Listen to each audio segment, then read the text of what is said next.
మీకు ఈ రాష్ట్ర ప్రభుత్వం తీరని అన్యాయం చేసింది. ఆనాడు 1950వ దశకంలో ఇద్దరు పెద్ద మనుషులు 62 ఎకరాల వారి భూమిని, ప్రైవేట్ భూమిని మరి ప్రజలకి ఆ రోజు భూదాన్ బోర్డుకి అప్పచెప్పడం జరిగింది. భూదాన్ బోర్డు అంటేనే, భూదానం అంటేనే పేదలకి మరి వ్యవసాయానికి కానీ లేదా ఇండ్లు కట్టుకునే దానికి కానీ ఇచ్చే భూమినే భూదాన భూమి అంటారు. మరి అలాంటి భూమి ఆ రోజు 1950వ దశకంలో ఆ రోజు భూదాన్ బోర్డుకి ఇద్దరు పెద్ద మనుషులతో వారి 62 ఎకరాల భూమిని వెలుగుమట్లలో సమర్పించడం జరిగింది. ఆ తర్వాత ఏ ఇబ్బంది లేకుండా అక్కడ మరి భూదాన్ బోర్డు ఆధీనంలోనే భూమి ఉన్నది.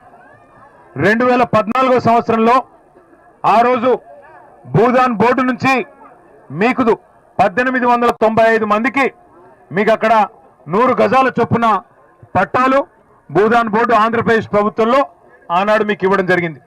కాబట్టి వాళ్ళు ఎవడన్నా మీకు హక్కు లేదు, అవి పట్టాలు కాదు అంటే తప్పకుండా వారిది తప్పు అవుతుంది తప్ప మీది తప్పు కానే కాదు. మీకు పట్టాలు ఖచ్చితంగా ఉన్నాయి. ఆ పట్టాలు నేను చూసి ఉన్నాను. 1895 మందికి 2014వ సంవత్సరంలో ఏప్రిల్ మాసంలో ఆ రోజు ప్రభుత్వ ఆధీనంలో ఉండే భూదాన్ బోర్డే పట్టాలు ఇచ్చింది. మైకు బాగా లేదు, మీరు గోల చేస్తే మీకినబడదు, నాకినబడదు. వచ్చింది ఎందుకో కూడా మీకు నేను చెప్తా. రెండవది 2014 ఏప్రిల్ తర్వాత మరి మీకు ఎట్లా శక్తి ఉంటే అట్లా మీరందరూ ఎవరి శక్తి మేరకు వాళ్ళు, అయ్యా నువ్వు మాట్లాడకు స్వామి, ఈయన ఆపేయండి, ఎవరి శక్తి మేరకు వారు ఆ రోజు ఇప్పుడే ఇక్కడ ఆగు స్వామి ఇప్పుడే అక్కడి నుంచే వస్తా ఉన్నా నేను, మీ కాలనీ నుంచే. అక్కడ ఒక తమ్ముడు చెప్పాడు, అన్న నేను హమాలి పని చేసుకుంటాను, మా భార్య దగ్గర ఉండే బంగారం తీసుకుని సంవత్సరం కూడా కాలేదు తాకట్టు పెట్టి 7 లక్షల రూపాయలు ఖర్చు పెట్టి ఇల్లు కట్టినా అన్న, ఇప్పుడు నేను ఎవరికి చెప్పుకోవాలా? తమ్ముడు ఏడుస్తా ఉన్నాడు.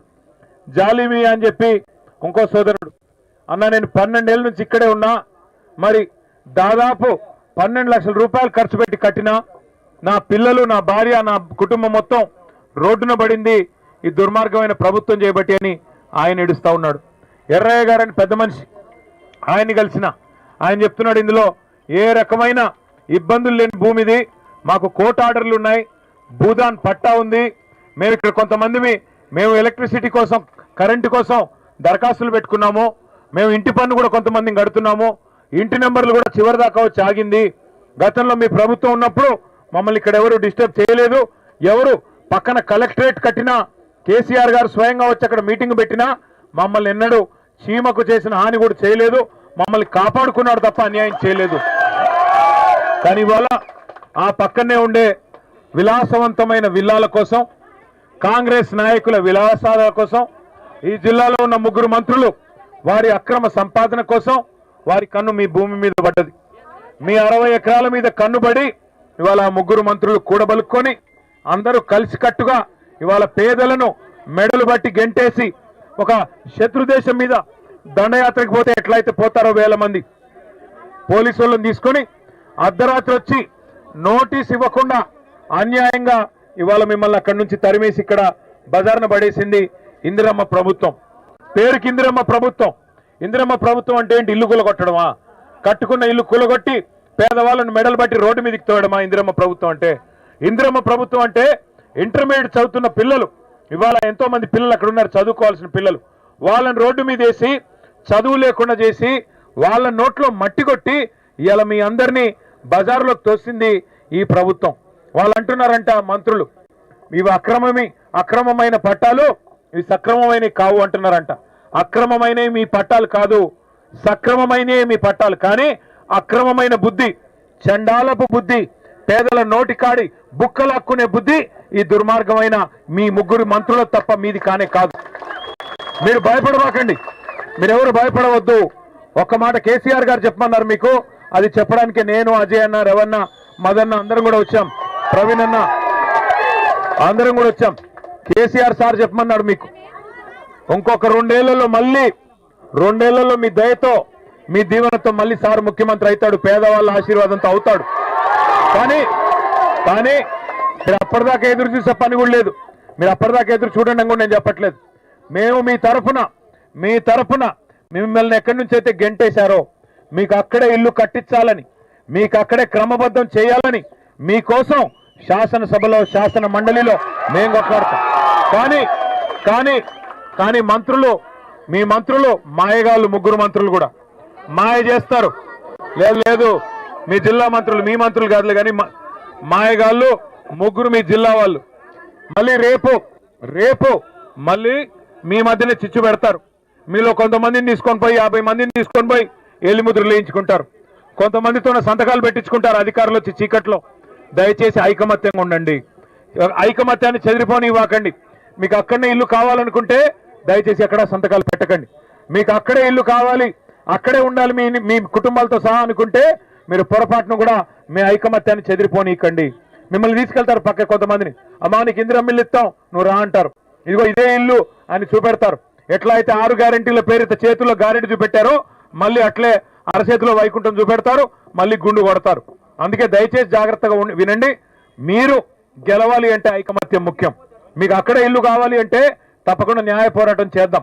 ఇవాళ అధికారం వాడి చేతుల్లో ఉంది, అధికార యంత్రాంగం మొత్తం వాళ్ళ చేతుల్లో ఉంది, పోలీసు బలగాలు వాళ్ళందరూ వాళ్ళ చేతుల్లో ఉన్నారు. కాబట్టి ఇవాళ పేదవాడికి గొంతు లేదనుకుంటా ఉన్నారు. కానీ ఒకటి మాత్రం వాస్తవం, ప్రభుత్వం తప్పు చేసింది అని వాళ్ళ రాష్ట్రం మొత్తం తెలిసిపోయింది. మరి ఏ తప్పు చేయకపోతే ఆ ఆర్డీఓ గారిని ఎందుకు అర్జెంటుగా ట్రాన్స్ఫర్ చేశారు? ఏ తప్పు జరగకపోతే ప్రభుత్వం నిజంగానే న్యాయం చేసింటే, ఓ ఆగవయ్యా స్వామి ఆగవయ్యా, మీ గురించే మాట్లాడుతుంటే ఎందుకు గుర్తించుకుంటున్నాం? నేననేది అలా ఒకటే, ఏ తప్పు జరగకపోతే, ప్రభుత్వం ఏ తప్పు చేయకపోతే ఎందుకు ఆర్డీఓ గారిని ఆకస్మికంగా ట్రాన్స్ఫర్ చేశారు? అర్ధరాత్రి వచ్చి దొంగల్లాగా ఎందుకు ఇళ్ల మీద పడ్డారు? ఎందుకు నోటీసులు ఇవ్వలేదు? ఎందుకు మీకు కోర్టుకు పోయే అవకాశం ఇవ్వలేదు? గతంలో కోర్టు మీకు ఆర్డర్లు ఇచ్చింది కదా, కోర్టు మీకు ఆర్డర్లు ఇచ్చింది. మీకు పట్టాలు లేకపోతే కోర్టు ఆర్డర్లు ఇస్తుందా? మీ వాదనలో న్యాయం లేకపోతే కోర్టు ఆర్డర్లు ఉంటాయా? కాబట్టి జరిగిన తప్పు ప్రభుత్వానిది, ఈ జిల్లాలోని 3 మంత్రులది. ఇంకొక మాట మీరు ఆలోచించండి. ఇప్పుడు తప్పు చేయకపోతే మాలాగా ధైర్యంగా వచ్చి మీ కాడ మాట్లాడొచ్చు కదా, 3 మంత్రులు వచ్చి చెప్పొచ్చు కదా. తప్పు మీది కాబట్టే, ప్రభుత్వానిది కాబట్టే ఇవాళ 3 మంత్రులకి ముఖం లేదు.